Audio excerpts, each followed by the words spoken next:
पापमोचनी एकादशी 2026 कब है? व्रत का महत्व, शुभ मुहूर्त, पूजा विधि और पारण समय। नमस्कार दोस्तों, आप सभी का हमारे चैनल में स्वागत है। आज हम बात करने वाले हैं पापमोचनी एकादशी 2026 के बारे में। हर साल फाल्गुन मास के कृष्ण पक्ष की एकादशी तिथि को पापमोचनी एकादशी मनाई जाती है। हिंदू धर्म में एकादशी व्रत का बहुत बड़ा महत्व माना गया है और कहा जाता है कि जो व्यक्ति श्रद्धा और विश्वास के साथ इस दिन व्रत रखता है, उसके जीवन के अनेक पाप समाप्त हो जाते हैं और भगवान विष्णु की विशेष कृपा प्राप्त होती है। सबसे पहले बात करते हैं कि 2026 में पापमोचनी एकादशी कब है। साल 2026 में पापमोचनी एकादशी की तिथि 14 मार्च की रात से शुरू होकर 15 मार्च तक रहेगी। इसलिए कई लोगों के मन में भ्रम रहता है कि व्रत किस दिन रखना चाहिए। धार्मिक मान्यता के अनुसार एकादशी व्रत उदया तिथि के अनुसार रखा जाता है। इसलिए इस वर्ष अधिकांश स्थानों पर 15 मार्च 2026 को पापमोचनी एकादशी का व्रत रखा जाएगा।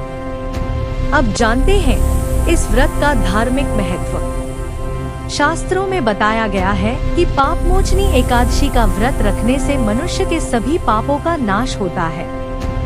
पापमोचनी शब्द का अर्थ ही है पापों को नष्ट करने वाली। कहा जाता है कि इस दिन भगवान विष्णु की सच्चे मन से पूजा करने से व्यक्ति के जीवन में सुख, शांति और समृद्धि आती है। जिन लोगों के जीवन में बार बार परेशानियां आती हैं, कार्यों में बाधा आती है या मन अशांत रहता है, उनके लिए यह व्रत बहुत ही शुभ माना गया है। अब बात करते हैं व्रत रखने की विधि के बारे में। पापमोचनी एकादशी के दिन सुबह जल्दी उठकर स्नान करें और साफ सुथरे वस्त्र पहने। इसके बाद घर के मंदिर में भगवान विष्णु की मूर्ति या तस्वीर के सामने दीपक जलाएं। भगवान को पीले फूल, तुलसी दल और फल अर्पित करें। इस दिन ओम नमो भगवते वासुदेवाय मंत्र का जप करना बहुत ही शुभ माना जाता है। भक्तजन पूरे दिन भगवान विष्णु का ध्यान करते हैं और भजन कीर्तन करते हैं। जो लोग व्रत रखते हैं, वे पूरे दिन अन्न का सेवन नहीं करते। कई लोग केवल फल और पानी लेकर भी यह व्रत करते हैं। इस दिन क्रोध, झूठ और बुरी बातों से दूर रहना चाहिए और जरूरतमंद लोगों की मदद करनी चाहिए। ऐसा करने से व्रत का फल कई गुना बढ़ जाता है। अब जानते हैं पारण का समय। एकादशी व्रत का पारण अगले दिन यानी द्वादशी तिथि को किया जाता है। पारण का अर्थ होता है व्रत खोलना। द्वादशी के दिन सुबह स्नान करके भगवान विष्णु की पूजा करें और उन्हें भोग लगाकर प्रसाद ग्रहण करें। इसके बाद ही अन्न का सेवन करना चाहिए। शास्त्रों के अनुसार सही समय पर पारण करना बहुत जरूरी होता है, तभी व्रत का पूरा फल मिलता है।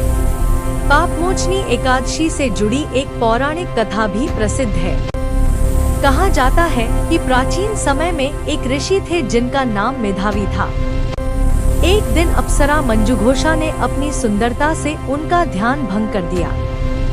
बाद में ऋषि को अपनी गलती का एहसास हुआ और उन्होंने भगवान विष्णु की पूजा की। तब उन्हें पापमोचनी एकादशी का व्रत करने का उपदेश मिला। इस व्रत के प्रभाव से उनके सभी पाप नष्ट हो गए और उन्हें मोक्ष की प्राप्ति हुई। तभी से इस एकादशी को पापों को दूर करने वाली एकादशी माना जाता है। इस दिन भगवान विष्णु के साथ साथ तुलसी माता की पूजा करना भी बहुत शुभ माना जाता है। भक्तजन तुलसी के पौधे के पास दीपक जलाते हैं और भगवान से सुख समृद्धि की प्रार्थना करते हैं। कहा जाता है कि जो व्यक्ति सच्चे मन से पापमोचनी एकादशी का व्रत करता है, उसके जीवन की परेशानियां धीरे धीरे समाप्त होने लगती हैं और घर में खुशहाली आती है। तो दोस्तों, 2026 में पापमोचनी एकादशी 15 मार्च को मनाई जाएगी और इस दिन भगवान विष्णु की पूजा, व्रत और भक्ति करने से जीवन के पाप नष्ट होते हैं और मन को शांति मिलती है। अगर आपको यह जानकारी अच्छी लगी हो तो वीडियो को लाइक करें, चैनल को सब्सक्राइब करें और कमेंट में जय श्री हरि जरूर लिखें।